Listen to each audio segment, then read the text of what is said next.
In this video, I'm going to be sharing with you a very simple two-step strategy that will reduce the chances of you inadvertently speaking without thinking, or saying something that you regret because you didn't really think before you spoke.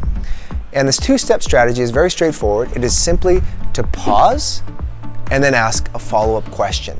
Now, if you think about all the situations where perhaps someone's come up to you with a question that you weren't prepared to answer, or perhaps they start talking to you about something that you were not really thinking about, you were focused on something else, and instinctively you just share your insights, your perspective, the first thing that comes to your mind without really giving much thought to what was going on, or perhaps you speak from an emotional perspective because you might have been emotionally triggered by something that the other individual had said.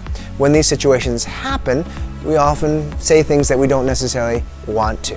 And therefore, a good habit to train ourselves to do is simply to have a system to deal with that. And the system is, number one, pause. Anytime someone asks you a question, approaches you and starts talking to you about something, make it a habit simply to pause. Bite your lip, whatever it takes, just to buy yourself time. The more you do this, the more natural this will become, the more ingrained into your behavior this will become. But oftentimes just pausing isn't enough. You have to have a follow-up. And that follow-up is just simply a question. We'll call it a follow-up question. Something that you can ask that gives you a little bit more information from which you can then choose to respond. Consciously and intentionally respond. You could ask something like, can you expand on that a little bit? Can you tell me more about that? Could you explain to me why you feel that way? And this does a few things. Number one is it fills in what's called your information blind spot. Imagine every conversation that you go into, any question that you're asked, no matter what your expertise is on a topic, no matter what your understanding of a topic is, there could always be a little bit of a blind spot that you're not able to see, a piece of information that you're missing. And so simply by pausing and asking an extra question, it can fill in that blind spot. Worst case scenario, you didn't learn anything new, but at the very least, you didn't miss anything.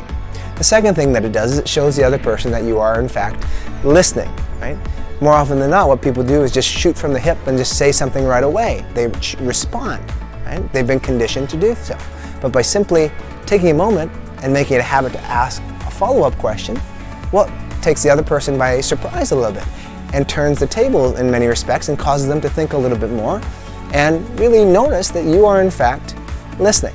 And the third thing that it does is it just ensures that you make your responses to when people speak with you or ask you questions an act of volition versus something that perhaps you do instinctively based on a bad habit that you picked up in the past. So again, two strategies. Number one, just simply to pause, follow that up with a follow-up question. Good luck. If you're interested in developing your communication skills or those of your team, feel free to contact me at john@johngodoy.com or visit my website at www.johngodoy.com to learn more. I'd love to work with you.